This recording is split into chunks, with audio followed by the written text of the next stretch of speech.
Grabe ito, Eat Bulaga, tinalo sa ratings ang Showtime abroad.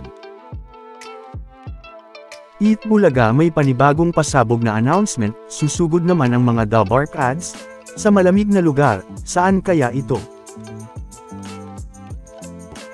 Isa na naman ng panibagong pasabog ang inanunsyo ng Eat Bulaga, ngayong Miyerkules April 23, 2025. Dahil inanunsyo nga ni Bossing sa segment na Sugod Bahay Mga Kapatid, ang mangyayaring panibagong pagsugod nila, na iba nga daw sa Sugod Campus, dahil sa malamig na lugar naman daw sila susugod.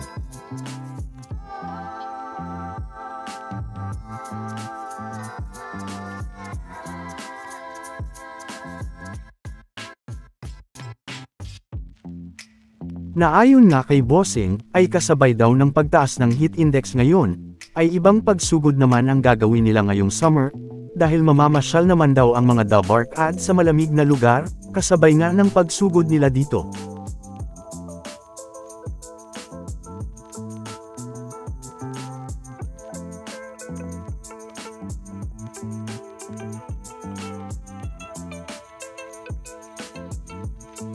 Na nagbigay pa nga ng iba't ibang hula dito ang mga Dabark ads, gaya ng Switzerland, Denmark, Baguio at Tagaytay.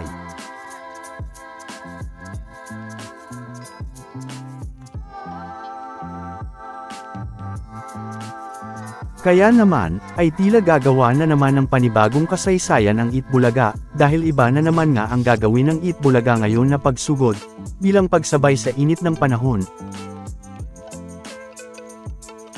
na kung saan ay hindi na gaanong nagbigay ng detalye dito si Bossing, dahil ayon kay Bossing, ay susugod naman daw sila sa malamig, para na rin sa kaligtasan ng mga nasali sa sugod bahay, mga staff, at syempre sa mga Dabark ads host sa barangay.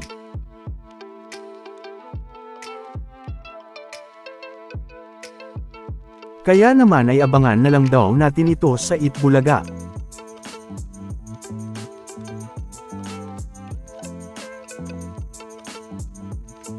Na naging dahilan, kaya maraming ang naging tanong ang mga netizens na nag-comment sa kanilang YouTube livestream, at may kanya-kanya na rin ng hula patungkol sa sinabing ito ni Bossing.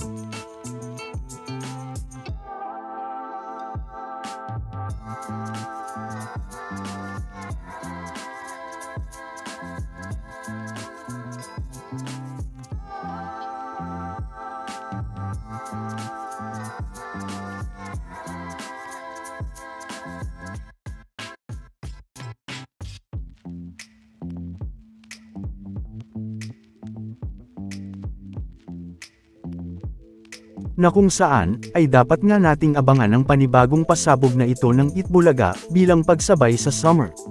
Na talaga namang ngayon pa lang ay kaabang-abang na.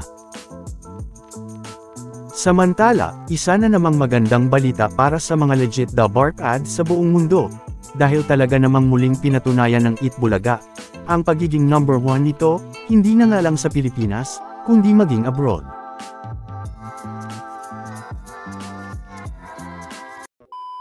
Welcome back mga ka-highlights.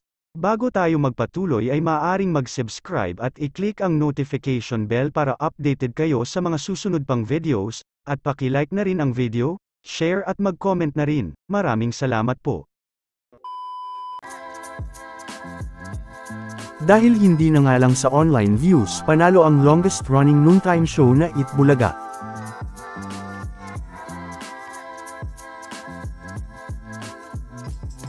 Pagkakasama sa top 2 ng Eat Bulaga, sa longest running TV shows sa Pilipinas.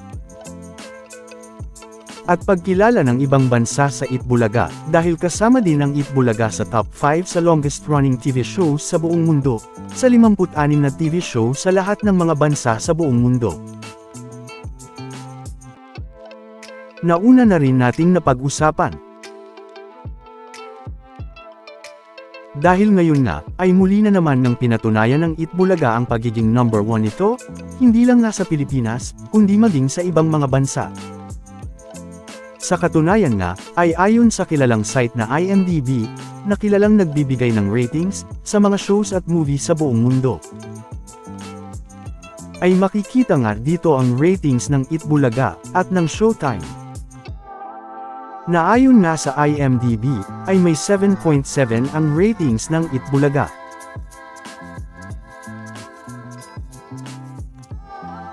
At makikita namang may 7.2 naman ang ratings ng Showtime.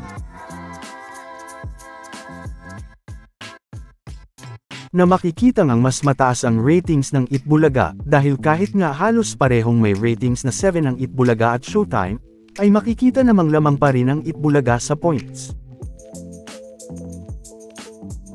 Pero hindi nga lang yan, dahil makikita ngang bumaba pa nga ang ratings ng Showtime, kung ikukumpara nga noong March 2025, na una natin itong nakita. Dahil noong March lang, ay may 7.3 ang ratings ng Showtime, pero ngayong April, ay makikitang bumaba nga ito, at naging 7.2 na lang.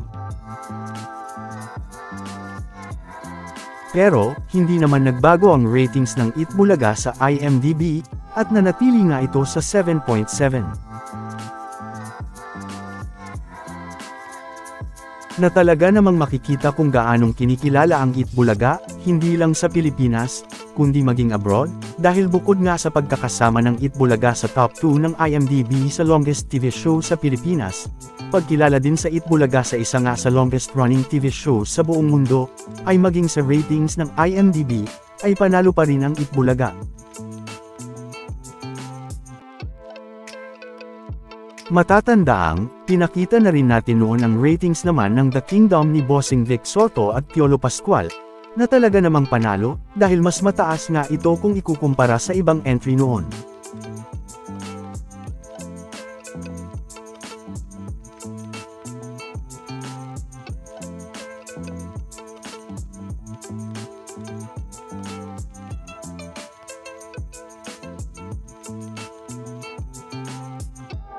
Nauna na rin nating napag-usapan. Natandaan na ang IMDb, o ang Internet Movie Database, ay isang kilalang online database sites, na nagbibigay nga ng mga impormasyon, reviews at ratings sa mga movies, television series, TV shows at marami pang iba, sa lahat ng bansa, o sa buong mundo. Samantala, ano naman ang mga masasabi nyo patungkol sa mga napag-usapan natin sa video na ito?